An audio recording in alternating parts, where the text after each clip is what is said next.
ce qui m'a motivée pour venir ici, c'est essentiellement pour réajuster, voire ajuster mes pratiques pédagogiques. Nous vivons, je pense, une période qui tourne au niveau de l'enseignement. Nous n'avons plus les mêmes élèves, nous n'avons plus les mêmes pratiques ni méthodes pédagogiques. Et je crois qu'il est fondamental de se remettre en question dans son travail pour pouvoir ajuster au mieux et travailler avec nos élèves.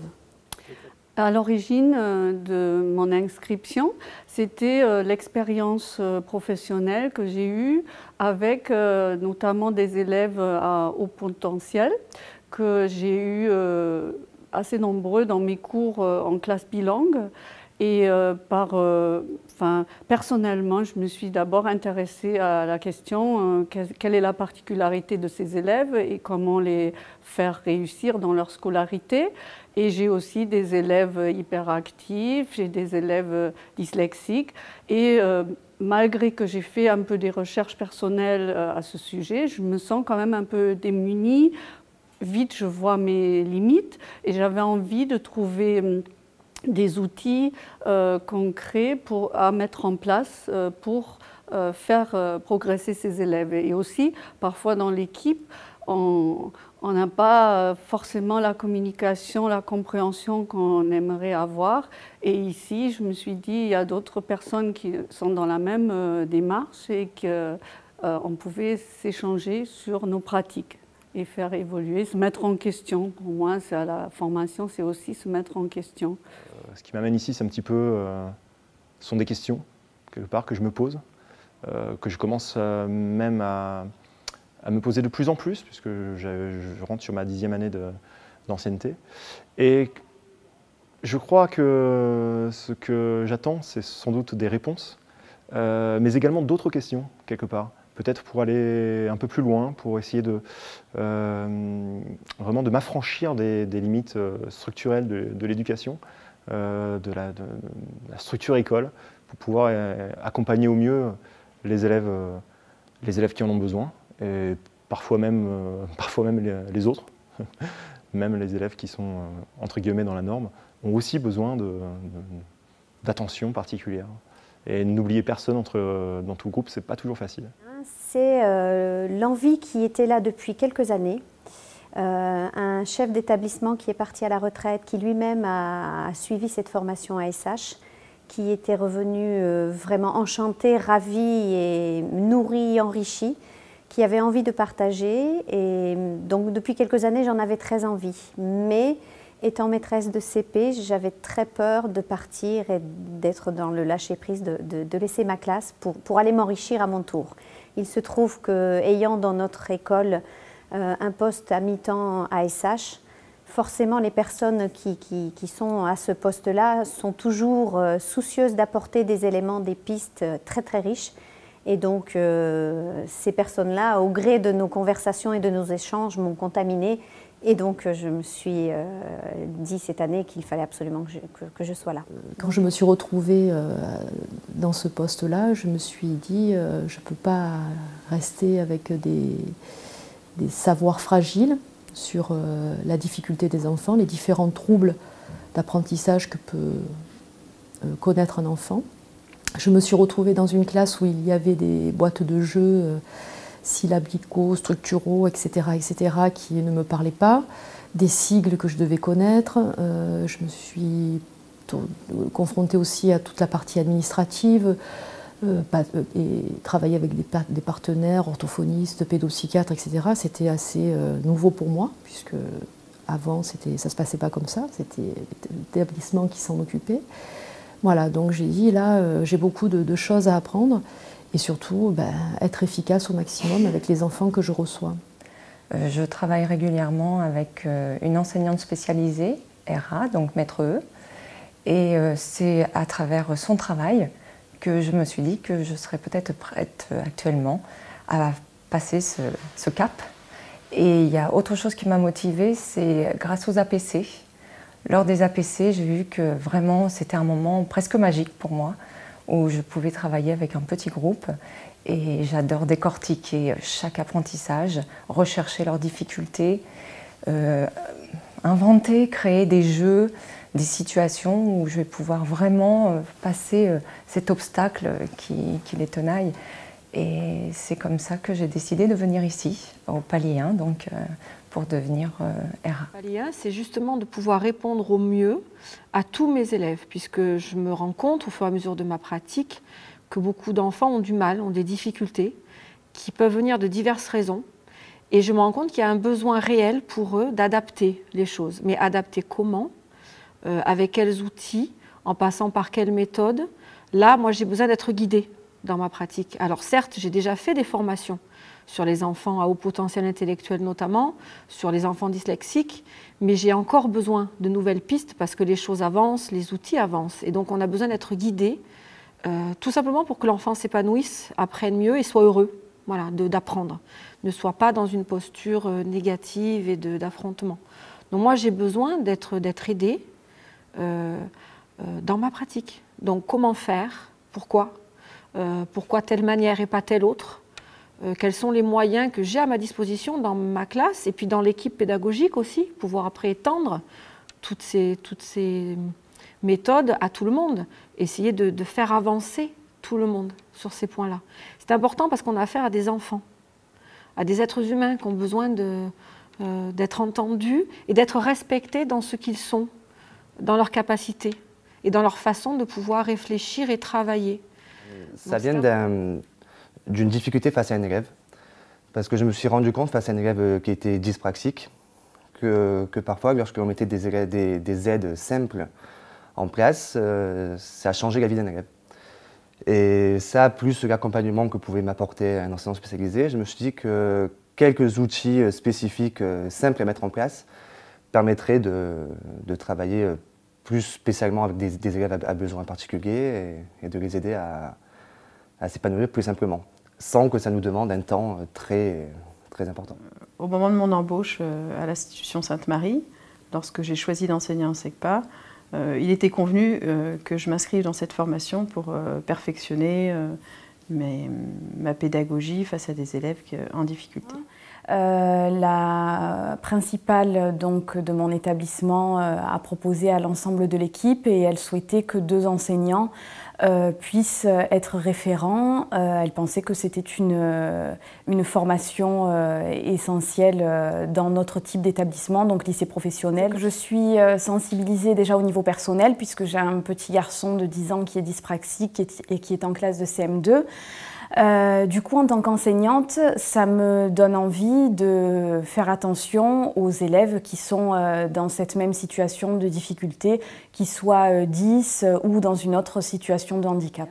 Ce sont les difficultés que je rencontre auprès des élèves. Souvent, on dit qu'on a des élèves en difficulté, mais nous-mêmes enseignants, on a de nombreux élèves dans nos classes qui présentent des difficultés d'apprentissage. Je ne vais pas tous les citer, mais dyslexie, dysorthographie ou autres. Et on n'a pas toujours tous les outils pour pouvoir les accompagner et les aider au mieux. Au quotidien, on a plusieurs difficultés, évidemment. La première, c'est le grand groupe. Donc là aussi, même si j'ai l'objectif de devenir RA, cette formation me permet aussi de faire un bon bilan sur ma pratique de classe, essayer d'aider les enfants avec chacun leur niveau, ne pas faire perdre de temps à aucun, ni aux enfants qui vont très vite, ni aux enfants qui ont des difficultés.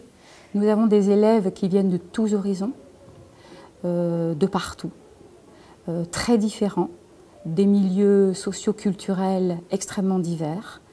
Et nous sommes confrontés à une vraie problématique de savoir comment est-ce qu'on peut leur apporter au mieux et au plus juste le moyen d'apprendre. C'est vrai que des groupes, on en a, enfin, des élèves, on en a souvent plus de 25. Parfois, on tombe sur des groupes qui fonctionnent plutôt bien, mais il arrive quand même régulièrement que certaines difficultés apparaissent en fin de primaire, qui n'ont peut-être pas été traitées avant ou qui ont été peut-être sous-évaluées.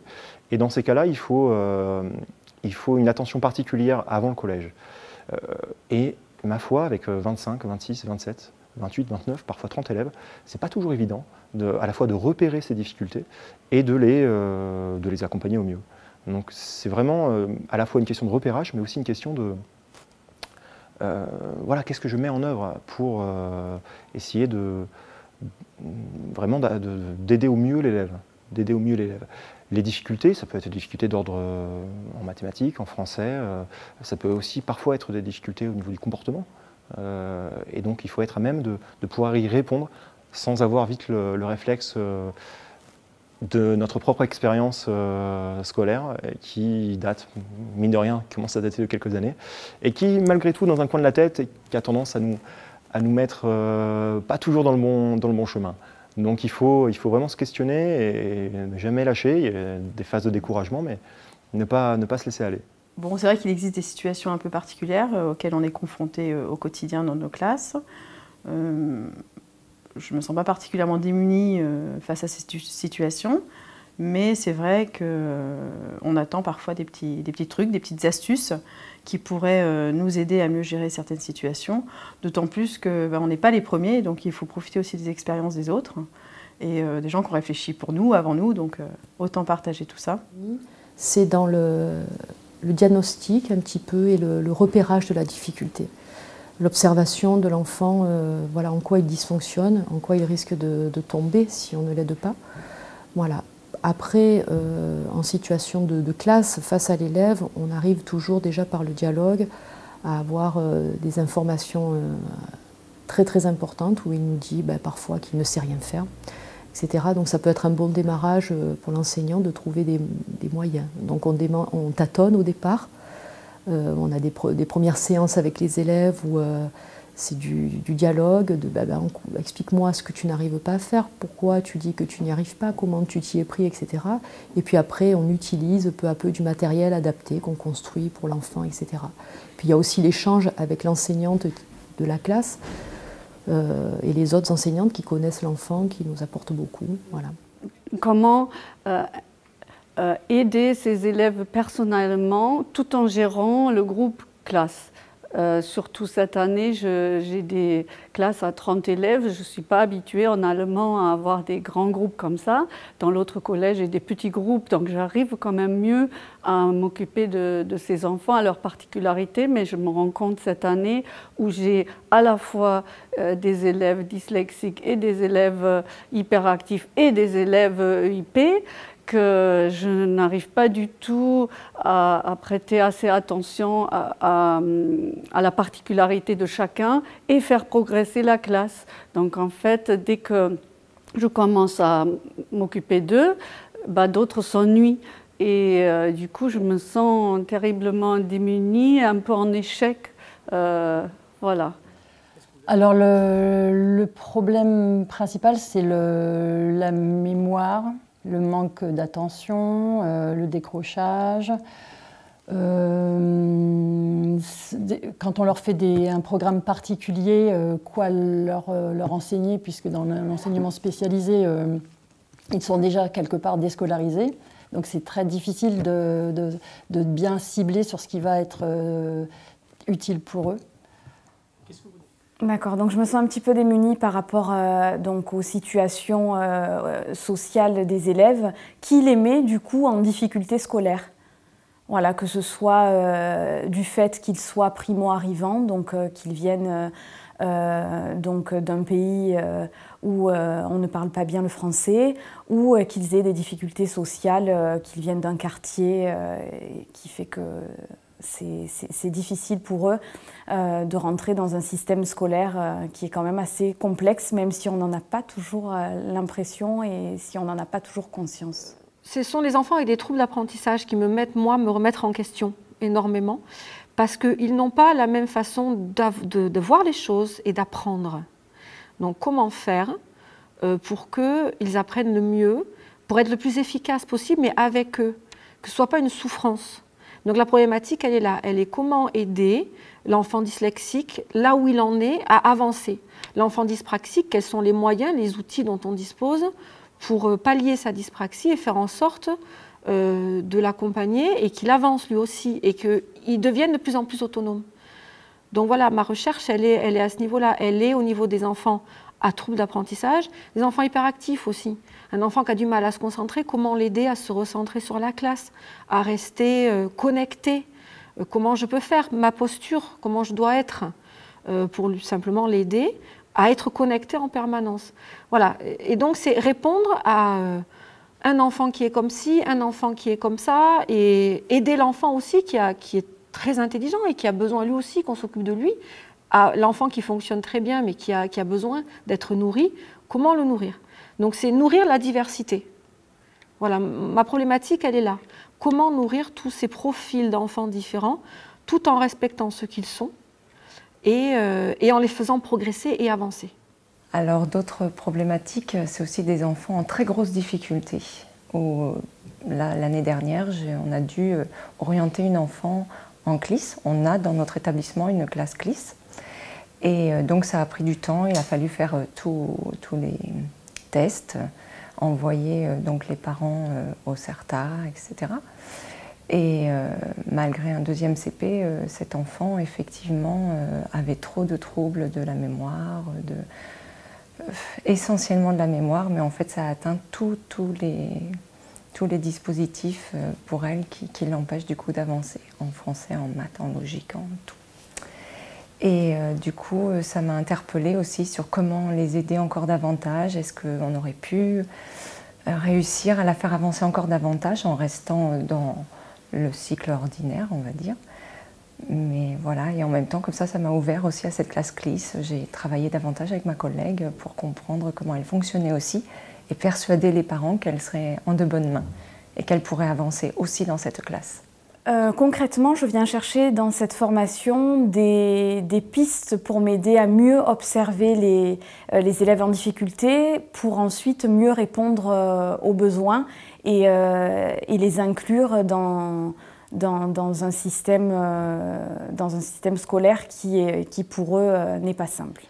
Déjà, ce qui m'intéresse, c'est la nouvelle réforme 2013 où en fait qui demande de travailler en équipe. Donc pouvoir développer dans mon institut un travail en équipe avec les enseignants, avec les éducateurs, avec les rééducateurs, c'est très important. Comment s'y prendre, comment convaincre les autres, c'est des pistes comme ça qui sont intéressantes. Je voulais vérifier que c'était vraiment ma voix, RA.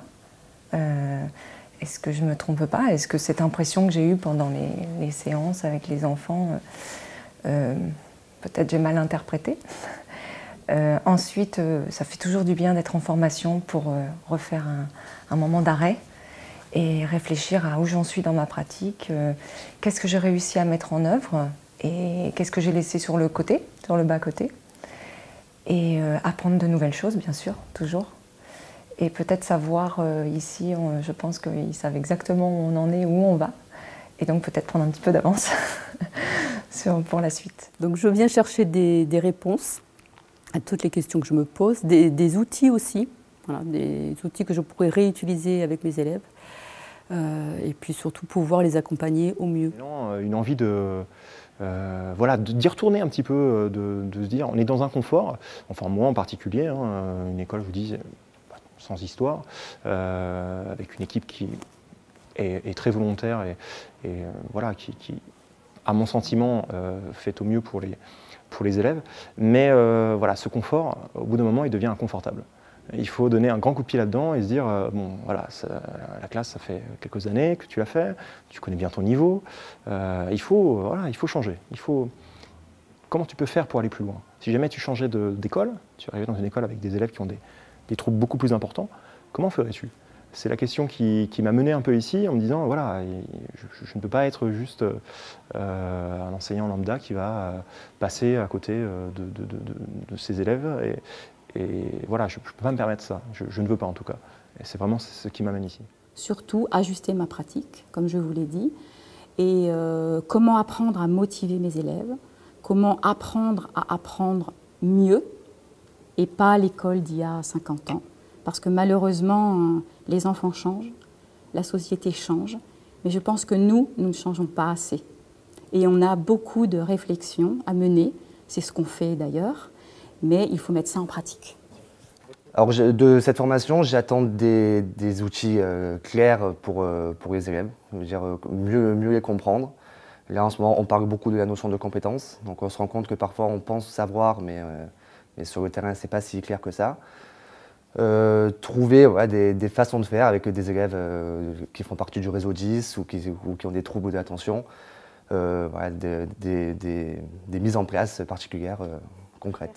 C'est des pistes qui vont me permettre de pouvoir gérer mes élèves au quotidien, mais dans la réalité du quotidien, tous mes élèves, en étant la plus pertinente possible et en étant le plus près possible des besoins des uns et des autres. Je me rends compte que dans une classe ordinaire, il y a un nombre d'élèves à BEP, à besoins éducatifs particuliers, de plus en plus important d'année en année. Et donc, j'ai un réel besoin de pouvoir répondre le plus possible et le mieux possible aux besoins des uns et des autres. Alors, ça va de l'élève qui est en réelle difficulté d'apprentissage à l'élève à haut potentiel intellectuel qui, lui aussi, à sa façon, peut être un élève en difficulté face à un groupe dans lequel il y a des difficultés et qui demande qu'on consacre plus de temps sur une notion ou sur une autre. Donc j'ai vraiment besoin d'être là pour tous. C'est comment j'observe un enfant en difficulté. Qu'est-ce que je fais de cette observation après? Qu'est-ce que je mets en pratique pour être efficace avec lui au plus? Je cherche aussi à savoir comment rédiger une réflexion sur ma carrière, sur là où j'en suis, là où je compte aller. Voilà, donc c'est un temps aussi pour prendre du recul sur la pratique après tant d'années. Voilà. Et puis apprendre aussi tout ce qui concerne le travail avec les partenaires, les sigles, tous les suivis médicaux que peut recevoir un enfant en difficulté, etc. Où là, il y a un petit vide. Voilà. J'attends de cette formation de me donner des outils concrets à mettre en place, de me poser les bonnes questions, de changer peut-être mon regard sur ma propre démarche et de trouver d'autres astuces pour mieux réussir. Du savoir aussi, des connaissances. On a eu notamment une conférence sur le développement de l'enfant, sur les différentes étapes du développement de l'enfant et de l'adolescence. Et c'est vrai que j'ignorais pas mal de choses alors que ça fait 19 ans que je travaille avec des enfants et des adolescents. Donc il faut, voilà, on a envie d'en apprendre plus et d'être meilleur dans ce qu'on fait. Donc moi j'enseigne depuis longtemps donc dans l'enseignement spécialisé. J'avais fait une formation il y a 10 ans que j'avais dû arrêter suite à une maternité. Et donc, quand on enseigne, on se pose toujours des questions, il y a toujours les nouvelles réformes, il y a toujours les enfants qui ne suivent pas, est-ce qu'on se remet toujours en question? Et c'est vrai qu'en formation, on rencontre des autres personnes, on rencontre des enseignants qui nous donnent des pistes et qui nous aident à progresser.